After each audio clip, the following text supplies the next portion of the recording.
Have you ever gone on a blind date? Well, my grandmother went on a blind marriage. Now, if you wonder what that is, she was from Austria, which is in Europe. She always wanted to come to the United States. Well, she got an opportunity. She could come over, but it would be on a boatload of women. So she got on the boatload of women. But they had another boat going too, a boatload of men. And two of her brothers were coming over on that boat.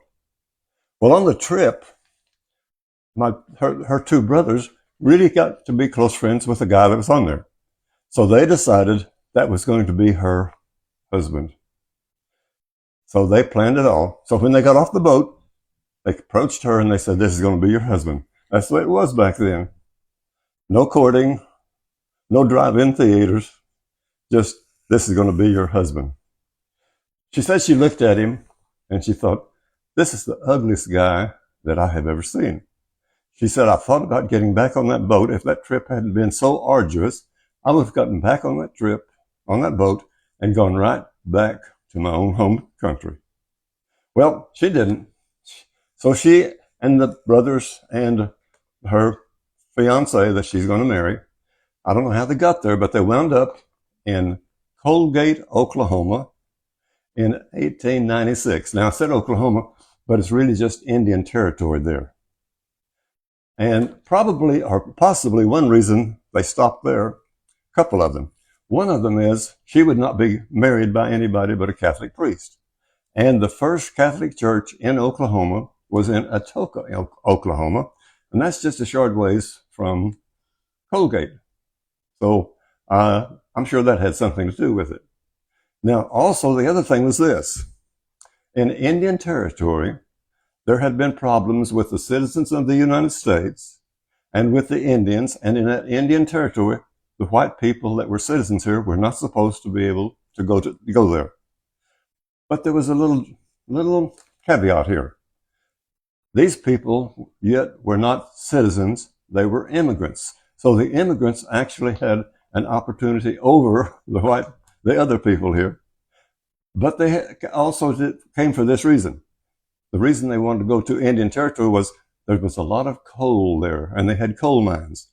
That's where you get the name of Colgate, the gate to the coal. And it's in the county of Cole in Oklahoma. Now, they stayed there for some time. And then in 1910, they went to Wilburton, Oklahoma. Now, Wilburton is also a coal mining country. And probably that had something to do with it. They probably worked in the coal mines when they started out. Now, Grandpa finally, he got a business going there, a bakery, the first bakery in Wilburton. And also they had a two-story house. They had their own grapes and they made their own beer. And they had a two-story building and house, and the name of the street was after my granddad. Well, after they redid the city some, they changed the street name, and it's not Segna anymore, but it was. But in 1903, well, now this was my mama. Now, that's kind of contorted the way they got there. My dad was no better off on trying to figure out where he was and where he came from. When I was little, I lived in Wilburton. There was no work there. It was during the Depression, and he had to go to Oklahoma City to work. So I don't know if I ever saw him over 3 or 4 times. And then he was killed in a coal mine and it killed in an explosion in Oklahoma City whenever I was just a little boy. So the only thing we could find out about him was in the census we found him. In each 10 years they make a census. They make a census in Oklahoma and around the country. And he was living in Massachusetts. He was 3 years old, living with his mom and his dad. The next census was 1910. He was living with another family, and it listed their mother and father and brother and sisters and listed him as a servant. So how my mom and dad both wound up in Wilburton, Oklahoma, it was a contorted experience for them, a trip just to get them there together. Well, that is nothing compared to what we have in the scriptures, where we're trying to get from Adam and Eve to the promised land. And when we do that, we start with Adam and Eve. And God, it seems like, is a poor judgment of characters, because these are the people that he chooses. The very first thing is Adam and Eve have two children, one named Cain, one named Abel. Well, what happens? Cain kills Abel. We start out with murder. So how are they going to carry on that bloodline all the way to Jesus? Well, first of all, it can't be Cain because he's bad. It won't be Abel because he's not able. He's been killed. So they have another son, and his name is Seth. And these whole families, God really picked some dillies for his chosen people. Well, after we had that one story of Noah, and these were just individual stories that an editor or a redactor got them and put them together. And to get from Adam and Eve to the next generation, which was going to be Noah, next story, they had 10 generations that the writer put in there just to connect the stories, to keep it going like a history. And the next person it went from Adam's family to Noah. Now, Noah was supposed to be the only good guy on the earth, and he was supposed to get on the boat and take his family and some animals, and then everything, all the evil was supposed to be gone. Well, if Noah was the only good guy, looks like his children would have been evil in the first place. But what happens now? Noah gets off the boat. Noah's one of the heroes. What's he do? He gets drunk. He takes off all of his clothes. And then when he finally comes out of his stupor, he blames somebody else. He blames someone else. He blames a guy, he blames Canaan, and Canaan's not even there. He might not even been born yet, but Canaan was not there. But it was the storyteller's way of saying Canaan is going to be where these people are going to live, and they're going to conquer this place, because it made Canaan look like he was bad. Now, Noah had 3 sons, Shem, Ham, and Japheth. How are we going to get now from this one to the next story is going to be Abraham, and it's going to go through Shem, and there's going to pick up 10 more generations to get from this story to the next story, which is Abraham. Now, Abraham, his wife is named Sarah, and they would like to have a child, but they're getting on up. They've been married for 70 years or so, and they have no children. So what are they going to do? Well, Sarah has the bright idea. She said, if I can't have a child, I will just put you with my handmaid. She had a handmaid named Hagar, and Noah slept, and Abraham slept with Hagar, and they had a child, and his name Ishmael. But that's not the plan that God had. He wanted it to come through pure, just their line, not with any handmaid. So 14 years later, they have a child of their own, and they name that child Isaac. And as women do sometimes, this woman anyway, Sarah didn't work out with Hagar, so she blames Abraham. She said, it's your fault.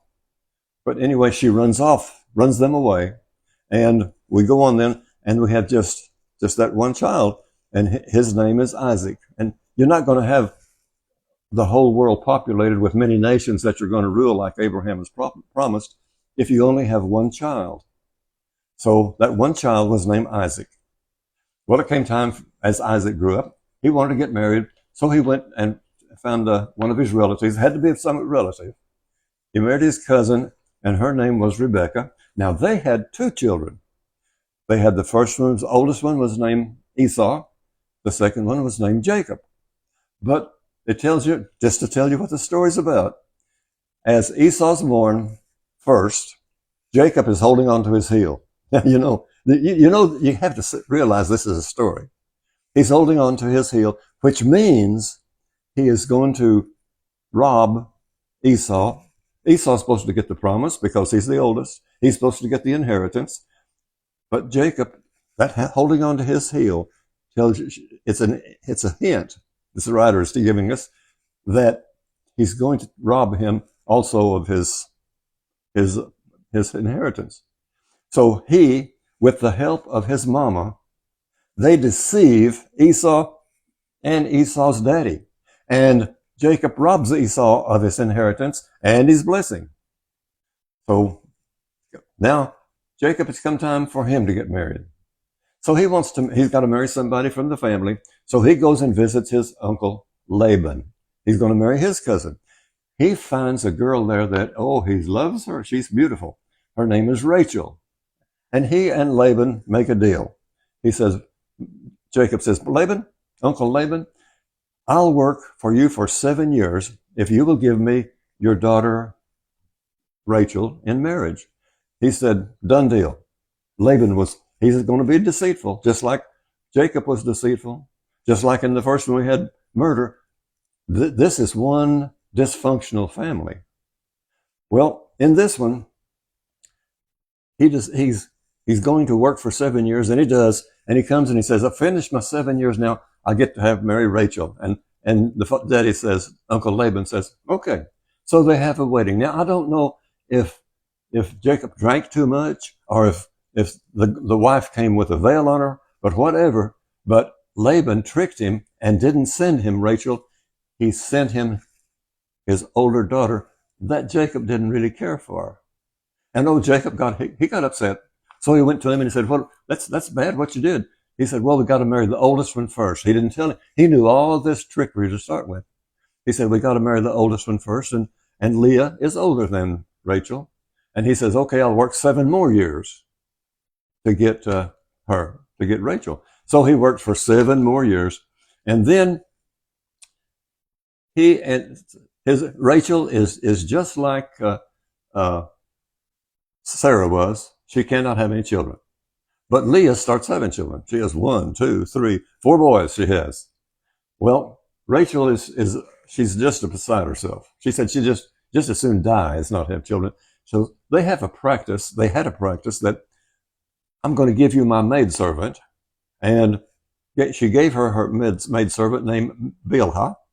And Bilhah had a child. And so when that child is born, she can put that child on her knee and claim it for her own. That was their practice, their belief back then. So Bilhah had 2. Well, they thought, might as well, what are we going to do now? Maybe we're going to have some more children. So they gave Leah's maidservant, her name was Zilpah, and she had 2 sons. Then later on, Leah decided she would have some more children. So she had 2 more sons. They wind up with 10, but Jacob still does not have one that is with his favorite wife. But as Sarah had prayed to God to have a child, so Rachel has been praying, and God hears her, and she gets to have a child, and his name is Joseph. Now, Joseph was the favorite one because that was his favorite wife. So what happens? He gives him a beautiful tunic. You might have heard about the coat of many colors. He gives him a beautiful tunic, and treats him better. Well, the other guys, they don't like that, the brothers. The other 11, other 10. So they get him and they throw him into a dry well to die. But after a while, they got thinking, wait, no need to kill him. Here's some people going into Egypt. We'll just sell him to these people.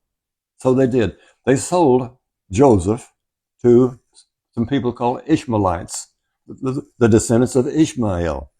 That was the son of Hagar back there. So now we've got Joseph, the favorite son, is carried off, and the poor daddy, he's crushed because he's got no son now. He doesn't even consider them hardly his children. It's just he's got one son. It's all he cares about. Well, he goes into Egypt. He gets there, and whenever he does, he has trouble. He's falsely accused of messing around with the Pharaoh's wife. And the Pharaoh is the same as the king. In Egypt, he's called a Pharaoh. So Pharaoh has him put in prison. And while he's in prison, Joseph has a talent. He can interpret people's dreams. So in this case, he interprets some dreams of a couple of guys. When they get out, they go and talk to the Pharaoh. And then Pharaoh has 2 dreams. He dreams that there's 7 real pretty cows come up out of the Nile River, and then 7 ugly cows come up, and the ugly cows eat the good ones, but they stay ugly. He had a second dream. He had said 7 grains of corn came up that were beautiful, and 7 grains of corn that would look terrible, and the bad ones ate the good ones, and they never looked good. So he tried to get people to interpret that dream for him, but nobody could interpret it. So he heard that Joseph had interpreted dreams. So he called Joseph and brought him in. He said, told him the dream. He said, "Well, can you tell me what this means?" And Joseph said, "Yeah." He said, "Those 7 good grains mean we are going to have 7 years of abundant crops, and then we're going to have 7 years of famine." Same thing with the grain. 7 years of good, abundant crops, and 7 years of bad. Pharaoh said, "What am I going to do?" He said, "What you do is you need to build granaries and store the grain during the 7 years that are good, and you can use that when the 7 years come that are bad." And the Pharaoh said, "That's good. I need somebody that can do this for me." And he said, "You can interpret dreams, and you've got this idea." He made him number 2 in Egypt, the most important person other than Pharaoh himself. So the 7 years of good crops went by. Then the famine came.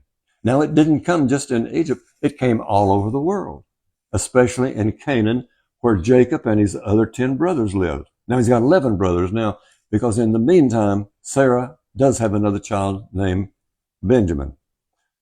But the father is still hurting because he's lost his son, Joseph. Well, in this story, Joseph is there when they have to have grain, and the father says, "I've heard they got grain down in Egypt. You boys go down and get some." So they go down, and they don't know it, but they're buying the grain from their brother. They don't recognize him. They think he's dead, but he recognizes them, and he puts them through the mill. He makes them feel guilty. He locks them up. He's kind of having fun with it.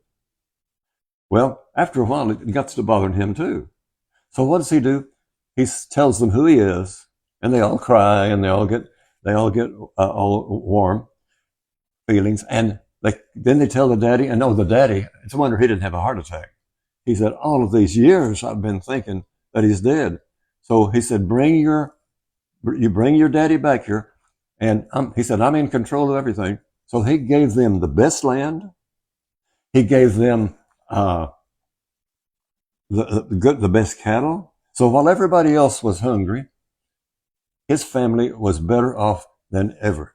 Except now, they were supposed to be in the promised land, which is Israel, not Egypt. So sometimes they're going to have to come out of Egypt. So that's what we're going to do now. If this is your first time to watch this, I would like for you we're going to start something new today. It is going through the book of Exodus. We finished Genesis. Genesis means the beginning. That's the first book in the Bible. Exodus means mass migration, and that's what's going to happen. And let's just look now. If you've got a Bible, open it to this book of Exodus. It's the second book in the Bible, and let's look at it together, okay? I'm going to start. This is chapter 1 of Exodus, and it's entitled Jacob's Descendants in Egypt. Now, Jacob is the daddy. Now he's got all 12 of his sons. And we read this. "These are the names of the sons of Israel." Now, his name's Jacob, but it's also, his name had been changed to Israel because when God changes your name, it means something really big for you. He is going to have the whole country named after him, and his descendants are going to rule the whole country. So sometimes it's Jacob, and sometimes it's his new name. Just like in the New Testament, we have Peter, and his name was Simon. Sometimes he's called Peter, sometimes Simon. So sometimes we're going to see Jacob, sometimes we're going to see Israel. Let's look at verse 1 again. "These are the names of the sons of Israel who accompanied them by their households, and they entered into Egypt with Jacob." And Jacob remembers Israel. And here are the sons. The first 4 are Reuben, Simeon, Levi, and Judah. Those are the 4 sons that Leah had to begin with. Then remember the 2 handmaids, they got 2 children each. So those are the first. Now the next 2 are going to be sons that Leah had afterwards. And their name is Issachar and Zebulun. And then last one is Benjamin. That's the one that is Joseph's real complete brother. Name the same daddy and the same mama. So these are the ones that are coming. The next verse 4 starts telling about the handmaid's children. The one of Bilhah, or the maidservant of Rachel, they're named Dan and Naphtali, and the maidservant of Leah is named Zilpah, and her children were named Gad and Asher. And that's the 11, because there are 12 of them altogether, but Joseph is already in Egypt. So here we begin.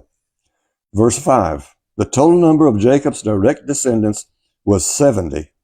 Joseph was already in Egypt. Number 6, verse 6. Now Joseph and all his brothers and that whole generation died. So they're all gone now. That's the end of everything that we've been talking about at the end with Jacob and all his family. They're gone. They had it made. They had the best land. They had the best cattle, best of everything. But now the tide is going to turn. All good things have to come to an end. Look at verse 7. But the Israelites were fruitful and prolific. They kept having children. They multiplied and became so numerous that the land was filled with them. They're getting to be, sometimes you have somebody that's different than you, and they come in and there's one or two of them, it's fine. But when they get to be more than you are, sometimes you get uneasy because those immigrants, they might join up with they might overtake us. And we have false fears sometimes. Let's look at verse 8. Then a new king who knew nothing of Joseph rose to power in Egypt. Now the king, he's called a king sometimes and a pharaoh, and it's the same thing. But they got a new king, and he doesn't care. He doesn't know anything about Joseph and doesn't care. Verse 9, he said to his people, see, the Israelite people have multiplied and become more numerous than we are. Come, let us deal shrewdly with them to stop their increase. Otherwise, in time of war, they too may join our enemies to fight against us and leave the land. Verse 11, accordingly, they set supervisors over the Israelites to oppress them with forced labor. Now they've gone from, they don't have the land of luxury anymore. Now they're going to be forced labor. Thus they had to build for Pharaoh the garrison cities of Pithom and Ramses. So they're having to build complete cities. They're just putting them to work so that they can't rebel. They'll be too tired. Verse 12, yet the more they oppressed them, the more they multiplied and they spread. So the Egyptians began to loathe. Now they're not just afraid of them, they hate them. Verse 13, so the Egyptians reduced the Israelites to cruel slavery. Now it's not just they're working, it's cruel and it's slavery. Verse 14 says, making life bitter for them with hard labor at mortar and brick and all kinds of field work, cruelly oppressed in all their labor. They are just treated as animals. And now they're still afraid they're getting too many. So the next verse 11, they're going to find out how to limit the number of them. Verse 15 says, the king of Egypt told the Hebrew midwives, one of whom was called Shiphrah and the other was called Puah. Now notice they're Hebrew midwives. He should have gotten somebody that's not Hebrew, because these Hebrew, they can't kill Hebrews because they got the same God. Verse 16, when you act as midwives for the Hebrew women, look on the birth stool. That's where they set the child out. If it's a boy, kill him. But if it's a girl, she may live. So you're not going to have so many more coming if you're going to kill all the boys. Verse 17, the midwives, however, feared God. They feared him because they have the same God. They are Israelites. They feared God, and they did not do as the king of Egypt had ordered them, but they let the boys live. Now the king finds out. So the king of Egypt summoned the midwives and asked them, why have you done this, allowing the boys to live? And they're going to lie. The midwives answered Pharaoh, the Hebrew women are not like the Egyptian women. They are robust, and they give birth before the midwives get there. So We can't do it because they've already got their babies and gone. Verse 21 says, and because the midwives feared God, God built up families for them. They feared God, and God rewarded them. And the very last verse is, Pharaoh then commanded all his people, throw into the Nile every boy that is born, but you may let the girls live. So they're going to get rid of the Hebrews by throwing the babies, if they're boys, into the Nile. Now, somebody's going to have to come and help them. Can't be Superman, he hadn't come yet. Can't be Spider-Man, he's not there yet. But somebody is going to come and set these people free. And that's what Exodus is about. They're going to exit out of Egypt, and they've got to have a leader, and he's coming up in chapter 2. And if you like chapter 1, you're going to like chapter 2. You have a beautiful day, and the next time you go on a blind date, you think about my grandma on a blind marriage. Okay? God bless you. Peace be with you.